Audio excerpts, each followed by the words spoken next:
तो इसको मैं सॉल्व कर दूं?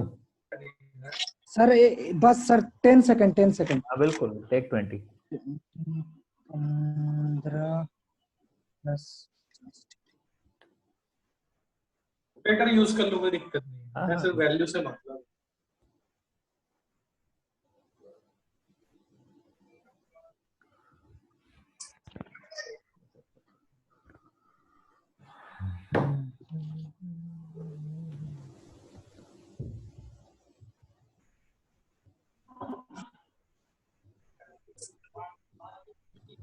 क्या भाई रोहित, कहाँ तक प्रोग्रेस हुआ? कहाँ पहुंचे? घर से निकले ही सर नहीं? सब ऊपर इसमें भी जा रहा था इसको। सर इसको देखना पड़ेगा सर, यूट्यूब थोड़ा सा और समझना पड़ेगा नहीं इसको। नहीं, जो समझना है आप हमसे पूछिए, हम अभी बता देंगे आपको। कहाँ कंफ्यूजन आ रही है? डेरिवेशन में कोई कंफ्यूजन आ रही है या कहाँ पे आ रही है, बताइए। सर वो जो सर आपने क्वेश्चन बोला था पहले, वो समझ नहीं आ रहा है सर कि पहले जो डायग्राम बनाएंगे सर उसमें इसको कहाँ फिट करना है पहले, ये चीज। चलिए भूल जाइए डायग्राम, एक कंफ्यूजन मैंने आपका दूर कर दिया। फॉर्मूला आपके पास है, टी का फॉर्मूला है, क्या है बताइए। सर आवाज बहुत कट रहा है सर। फॉर्मूला आपके पास है ना, टी का फॉर्मूला क्या लिखा आपने, पढ़िए जरा। सर टी का, हाँ सर 8.45 सेकंड आएगा क्या? कितना? 0.45 सेकंड। अब कैलकुलेट करना पड़ेगा मुझे भी।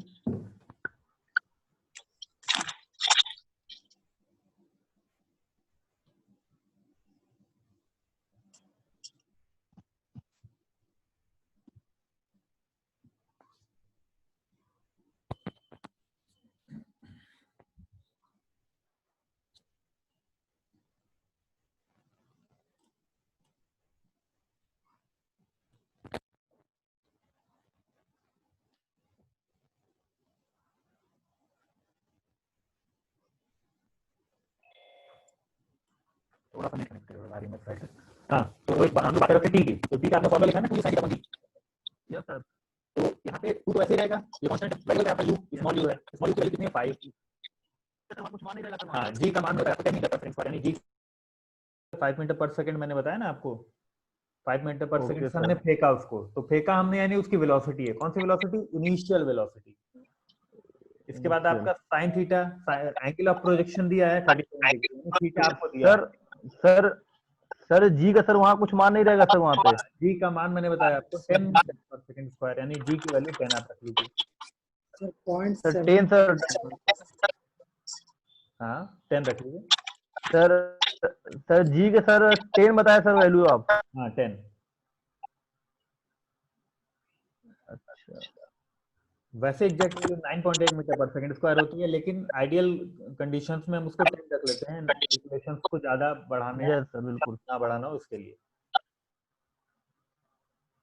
तो मुझे लगता है कि मैं इसको सॉल्व करके बता देता हूँ, तो थोड़ा सा आपको आसानी रहेगी और आप और एग्जांपल्स जरूर इसके सॉल्व करिएगा, मैं आपसे रिक्वेस्ट करूँगा। बिल्कुल टी सर आ गया बिल्कुल सर। 3.7 सेकंड। कितना? 3.7 सेकंड। बहुत पता नहीं कैसे सॉल्व किए, खतरनाक तुम्हारी सॉल्विंग एबिलिटी है। अब चलिए मेरे सॉल्यूशन से इसको मैच कर लीजिएगा, देखें हम क्या सॉल्व करते हैं इसको, कोशिश करते हैं अपनी सुंदर हैंड राइटिंग आपको दिखाने की। चलिए तो फॉर्म 37 डिग्री का वैल्यू ही 3.5 है। चलिए मैं आपको बता रहा हूँ, देखिए ध्यान अरे दीजिएगा। मैं सब जगह पहुंच गया, बस एक कॉमन लेने के बाद वहां पे कंफ्यूज हो गया, मैं आगे सॉल्व कैसे होगा। कोई बात नहीं, मैं बताता हूँ आपको, देखिए अब ध्यान से। चलिए मैं आपके सामने एक ट्रायंगल बना रहा हूँ, ठीक है। हमें हमारे पास जो एंगल है वो कौन सा है? थीटा एंगल है हमारे पास, ठीक है। ये कितना है हमारा? 37 डिग्री, ठीक है। तो साइन 37 डिग्री जो ये ट्रायंगल हमारे पास है, अगर साइन 37, कुछ ऐसे ट्रायंगल होते हैं जिसकी वैल्यू हमें पहले से नोन होती है या बहुत कॉमन ट्रायंगल्स होते हैं, इसीलिए मैंने ये एग्जांपल आपको दिया है ताकि आपको अलग से इसकी वैल्यू कैलकुलेट ना करने पड़े या कोई चार्ट ना देखना पड़े। तो sin 37 डिग्री का जो ट्रायंगल होता है वो कुछ इस तरीके का होता है, जिसका परपेंडिकुलर 3 होता है, बेस 4 होता है और हाइपोटेनस 5 होता है। ठीक है, ये ट्रायंगल होता है sin 37 डिग्री के, ये वैल्यूज आती हैं उसकी। अब अगर हम साइन की वैल्यू निकालेंगे तो वो क्या होता है, परपेंडिकुलर बाई यानी 3/5। क्लियर है? और अगर ये हमें कॉस की वैल्यू निकालनी होती है तो वो कितना होता, बेस बाई हाइपोटेनस यानी 4/5। ये क्लियर है आपको? चलिए तो हम आगे बढ़ते हैं। थोड़ा जिसकी आवाज ज्यादा आ रही है म्यूट कर दीजिएगा अपने एंड से, थोड़ा जिसके यहाँ से नॉइज ज्यादा आ रहा है। ठीक है, अब हमारे पास जो फॉर्मूला है, सिंपल सा फॉर्मूला है ना, 2u sin theta upon g। ठीक है, t हमें निकालना है। ठीक है, अरे अब देखिए 2 इंटू यू कितना है 5 साइन 37 अपॉन 10। ठीक है, यहां तक आ गए हम। अब इसके बाद हम क्या करेंगे, साइन 37 की जब हम वैल्यू रखेंगे 2 इंटू 5 इंटू 3/5 अपॉन कितना आएगा 10। तो आप चाहें तो आप डायरेक्ट भी यहां से इसको काट दीजिए, 10 हो गया, 1 आ गया ना। तो 1 का मतलब कुछ नहीं, आप हटा सकते हैं डिनोमिनेटर में है तो। यहाँ भी अगर 1 आप मानते हैं तो 1 से मल्टीप्लाई कर देंगे 3/5 में, तो 3/5 यानी सॉल्यूशन आपका क्या आएगा 3/5 या 0. सर ये आया था, मुझे लगा सर इतना आसान होगा, मैं बड़े वाले फॉर्मूले में डाल बिल्कुल बहुत आसान है, क्योंकि आपको एक्चुअल में क्या रिजल्ट लेना है उसी पे तो आप काम करेंगे ना। आपको अब टी निकालना है। Time 0.6 second, range 3 meter and height 0.9 meter. यार रेंज कितना आया सर 3 मीटर। नहीं, थोड़ा गड़बड़ है वो तो। चलिए ये किसका किसका आ गया, ये समझ में आ गया आपको? यस सर, अब आ गया सर। चलिए अब थोड़ा सा हाइट पे हम आपको बता देते हैं। निकल जाएगा सर, पता ही नहीं था ये वाला फॉर्मूला यूज करना है सर, दूसरे फॉर्मूले में दिमाग लगा रहे थे तब से। नहीं तो मैंने तो आपको यही बताया था कि आपको ये जो 3 फॉर्मूला आपने डिराइव कर लिए हैं, अब इसी को याद रखना और इसी पे काम करना है। अब हाइट है हमारा। रोहित, हाँ सर, समझ में आया? क्लियर सर ये वाला। यस सर, फटाफट कैलकुलेट कर लो। अब हाइट कैलकुलेट करो। हाइट का फॉर्मूला क्या है, कोई बताओ जरा। Sir you square theta upon 2g। Very good, you square है ना विशु? हाँ, you square sine square theta upon 2g। Sine theta square में 3/5। कभी कभी ऐसा ही होता है कि सोल्यूशन बहुत सिंपल होता है और हम उसको कॉम्प्लेक्स वे में लेके चले जाते हैं, तो हम पहुंच नहीं पाते हैं एग्जैक्ट पॉइंट पे।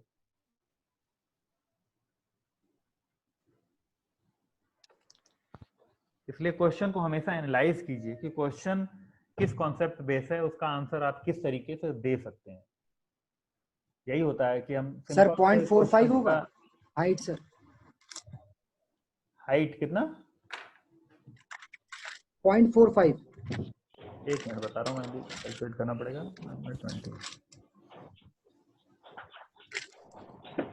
0.45, यस परफेक्ट है। उसको देखिए, बहुत जरूरी है कि आप बिल्कुल पॉइंट तक लेके जाएं। अगर कोई भी आप फ्रैक्शन में भी आ जा रहा है, जैसे 9/20 तक भी आ जा रहा है, तो वहां आप उसको छोड़ सकते हैं। सर अभी तक एक्चुअली फॉर्मूला ही नहीं पता था सर, गलत चीज पे पुट करके तब से माथा दर्द कर रहा था। बिल्कुल, तो वही बात है ना कि देखिए आपके पास तो आर भी निकाल दे रहा। जैसे बहुत सारे लोग इसमें पबजी भी खेलते होंगे, तो सही जगह पे सही बंदूक का इस्तेमाल करना पड़ेगा ना। अब पता चला कि उस बंदूक की रेंज नहीं और आप उससे इतनी दूर से दुश्मन को मार रहे हैं, तो नहीं लगेगा ना? सर आप भी खेलते हैं क्या? तो मैं खेलता नहीं हूँ, लेकिन मैं देखता रहता हूँ, कुछ ना कुछ आता रहता है मेरे को। तो 25 गुना 2 वीडियो गेम तो हम लोग शुरू किए थे जब खेलना, तो उसमें मारियो वगैरह हुआ करता था सबसे ज्यादा। हाँ सर, मारियो, बहुत कॉन्ट्रा। खेले हैं सर। और लास्ट जो मैंने क्लोज किया है मारियो, क्या वो तो बहुत बाद में आया था, मारियो से पहले भी वो सब खेलते थे हम लोग, कॉन्ट्रा वगैरह आता था, डोंकी कॉन्ग, कॉन्ट्रा, ये सब होता सर ये जो रेंज वाला फॉर्मूला है सर, था। हाँ sine theta into cos theta है ना सर? हाँ, फॉर्मूला जो है u square sine 2 theta upon g है, और उसको आप इसमें जब लगाएंगे तो आप उसको जो दूसरा फॉर्मूला है वो लगाइएगा, साइन थीटा कॉस थीटा वाला, u square 2 sine theta cos theta upon g वाला। इसमें अपॉन जी भी है। हाँ, रेंज का जो फॉर्मूला आप यूज कीजिएगा इस सॉल्यूशन के लिए वो है R equal to u square 2 sine theta dot cos theta upon g. ठीक है, तब आएगा। और मैंने आपको कॉस थीटा की भी वैल्यू बता दी, और ये वैल्यू केवल और केवल 37 डिग्री पे ही लाई करेगी, इसके अलावा अगर कोई एंगल चेंज होगा तो ये वैल्यू बदल जाएगी। सर थोड़ा सर हमको सर बताइएगा सर, जो सर 3/5 जो हम सब लिए थे सर, ये साइन, जो साइन का मान था 37 सर था, हाँ, तो सर आपने वहाँ पर 3/5 लिया था सर, इसमें साइन 37 है, इसमें सर हम कितना 3/4 लेंगे? इसमें नहीं नहीं नहीं देखिए, मैं आपको बता रहा हूँ, जो साइन 34 डिग्री का जो एंगल होता है, उस एंगल की वैल्यू मैंने आपको बता दी कि उसका परपेंडिकुलर का क्या वैल्यू होता है, हाइपोटेनस का क्या होता है और बेस का क्या होता है। ठीक है, और साइन का जो फॉर्मूला होता है, साइन का फॉर्मूला होता है परपेंडिकुलर बाई हाइपोटेनस। ठीक, तो परपेंडिकुलर उसका कितना है 3 है और हाइपोटेनस 5 है, 3/5 ले लिया। कॉस का वैल्यू होता है बेस बाई हाइपोटेनस, तो उसका हमने 4/5 ले लिया। ठीक है, ओके सर। सर 2.4 आएगा सर रेंज? रेंज 12/5 आया है सर।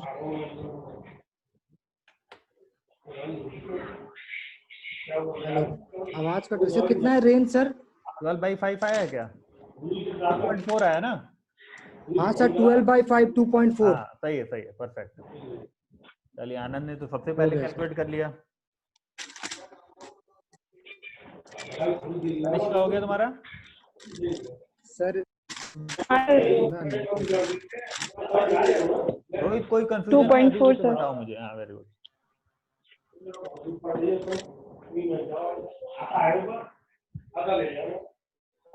सर तब से पता है मैं वो वाले फॉर्मूला यूज करता, u into sine theta into T plus 1/2 into 10 into T का स्क्वायर, और उस पर बहुत देर से सॉल्व कर रहा था। देखिए, जो भी रहा था सर, एक समय के इक्वेशन बाद ऑफ कॉमन मोशन आया है, फिर। तीनों जो इक्वेशन ऑफ मोशन है वो हमने डेरिवेशन के लिए यूज किया है, लेकिन अब जब हमारे पास एक्चुअल फॉर्मूला आ गया है टी का, एच का और आर का, तो हम डायरेक्ट उसी पुट करेंगे ना, हमें किसी इक्वेशन और लंबी इक्वेशन पुट करने की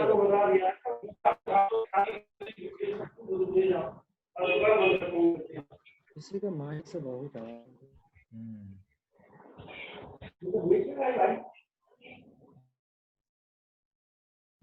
चलिए, सबका हो गया। रोहित, अभी कोई कंफ्यूजन है तो बताइए, मैं फिर से उसको एक्सप्लेन करूंगा। नहीं सर, बिल्कुल सर, क्लियर होगा सर। चलिए, वेरी गुड, यही होना चाहिए। Siddharth sir,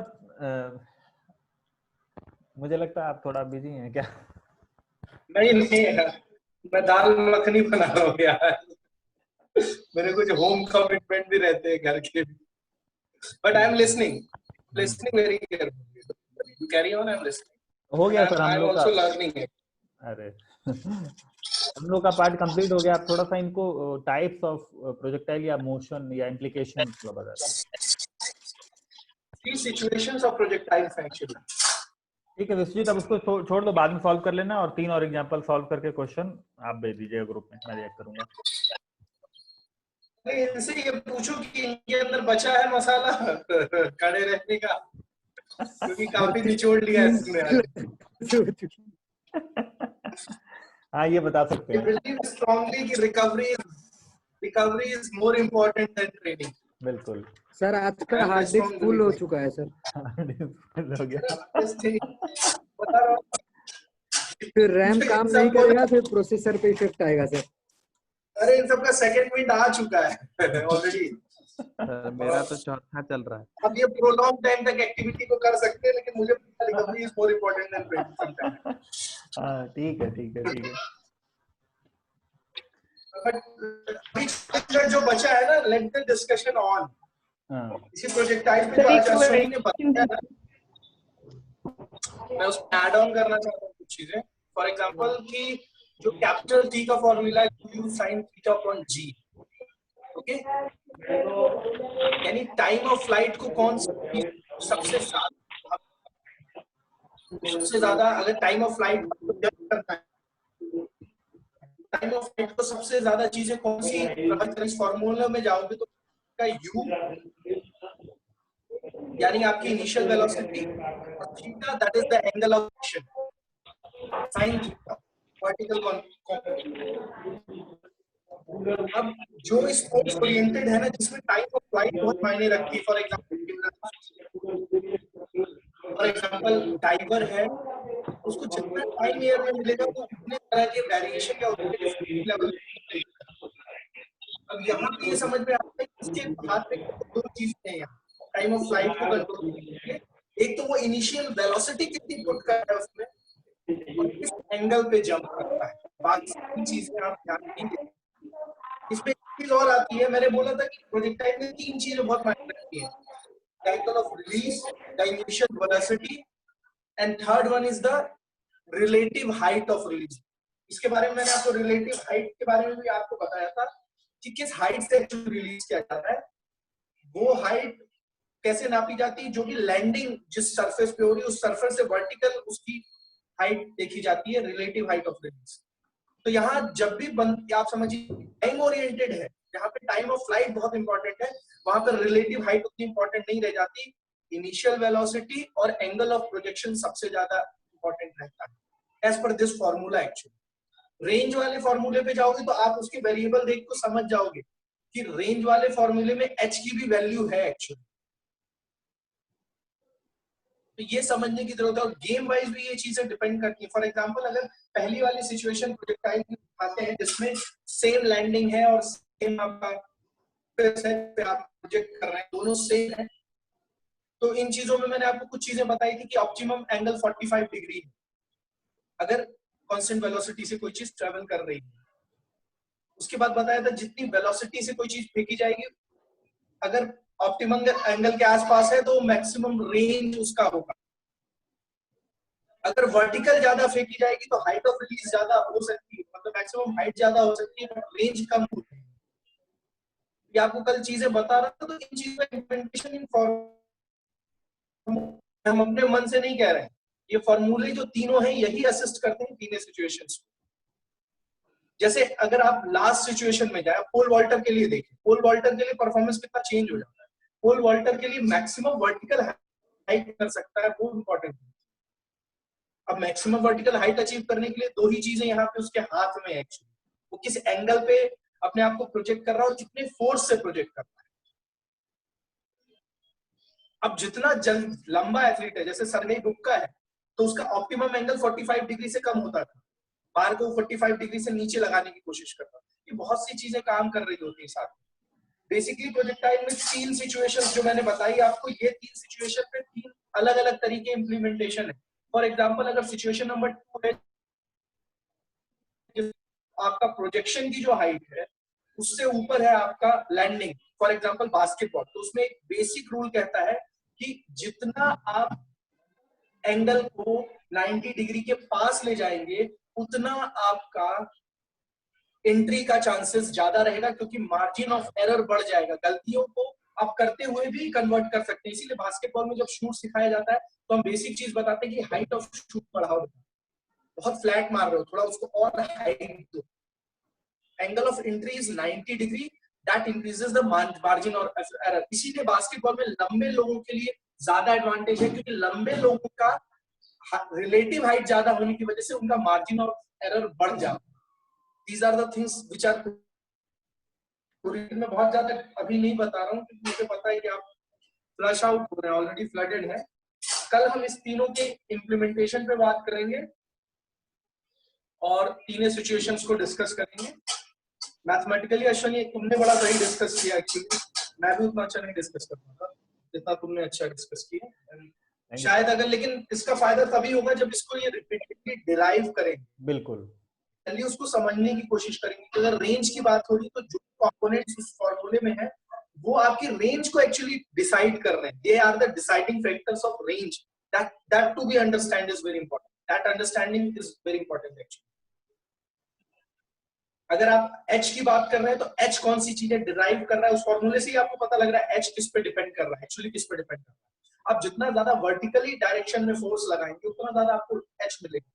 The component of force should be more vertical than horizontal.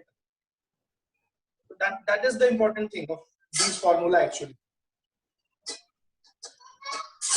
अच्छा, डिस्टेंस डिस्प्लेसमेंट पढ़ा था, तो मुझे बता सकता है एंगुलर डिस्प्लेसमेंट और एंगुलर डिस्टेंस के बीच में क्या अंतर है? Anybody?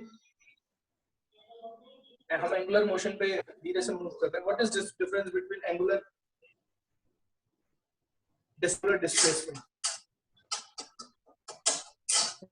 डिस्प्लेसमेंट तो सिंगुलर सर जो सर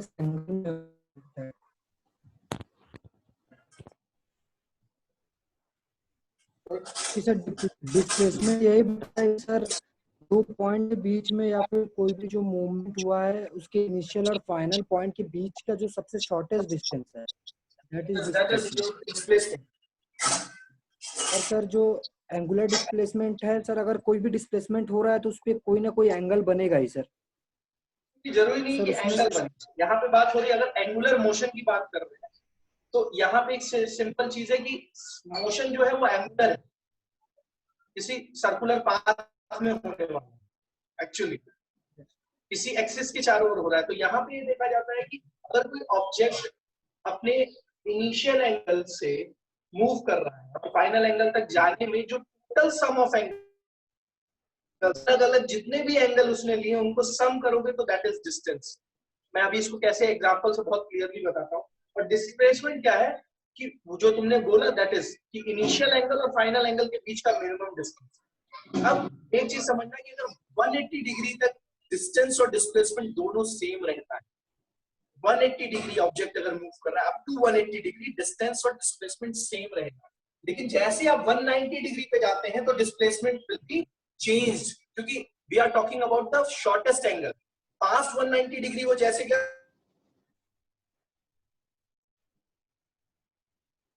एल्बो को अगर आप 180 डिग्री सिचुएशन में है आपका एक्सटेंडेड एल्बो, अब आपने 40 डिग्री यहां तक लाए, यहां तक ले आए, पूरा उसको फ्लैक्स किया और फिर पूरा ले गए. तो फॉर एग्जांपल 140 डिग्री यहां आए थे, फिर पूरा वापस गए. 140 प्लस 140 280 डिग्री का डिस्टेंस आपने कवर किया. डिस्प्लेसमेंट की बात करें अगर यहां पे इस पोजीशन पे तो 140 डिग्री का डिस्टेंस है.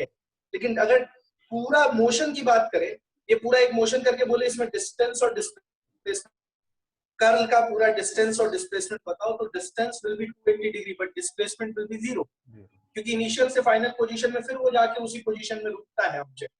घड़ी का देखो, पेंडुलम को देख लो, 60 डिग्री इधर आया 60 डिग्री उधर गया, सेंटर पोजीशन से 60 डिग्री इधर आया 60 डिग्री उधर गया, टोटल डिस्टेंस 120 डिग्री. बस टोटल एंगुलर डिस्प्लेसमेंट नथिंग. कोई चीज अगर 180 डिग्री से ज्यादा जाती है तो उसकी शॉर्टेस्ट एंगल जो होते हैं वो चेंज हो जाता है. शॉर्टेस्ट एंगल ऊपर से नहीं लोगे 190 डिग्री, नीचे से भी तो शॉर्टेस्ट एंगल है दोनों के बीच में. तो that is the very important point. और इसमें याद रखना कि एंगुलर, क्योंकि कल हम पढ़ेंगे इसके बारे में, एंगुलर मोशन में अगर क्लॉकवाइज है तो नेगेटिव है और एंटी क्लॉकवाइज है तो positive. Positive displacement and negative displacement in terms of angular motion. जैसे आपने डिस्टेंस पढ़ा है ना, जैसे आपने स्पीड, व्हाट इज स्पीड, तो इसमें एंगुलर स्पीड में भी सेम चीज होती है, बस उसका path covering the angle actually against the time, कितने टाइम में वो एंगल, हाँ पाथ चेंज हो जाएगा बस उसका। हम कल ही करते हैं। हाँ अपने देख के लगता है कि बहुत अत्याचार किया। सर एक क्वेश्चन बताओ सर, जब कल ये बताया था सर ने कि टाइम ऑफ असेट और टाइम ऑफ डिसेंट सेम होते हैं, तो सर लेकिन जो टाइम ऑफ असेट होता है जब वो मैक्सिमम हाइट तक जब जाता है तो सर उस पे एंटी ग्रेविटी भी तो एक्ट कर रही होती है सर, तो और जब टाइम ऑफ मतलब मैक्सिमम हाइट से जब टाइम ऑफ डिस्टेंस स्टार्ट होता है तो सर उस पे ग्रेविटी एक्ट कर रही होती है फुल, सर सेम क्यों होते हैं सर? देना चाहेगा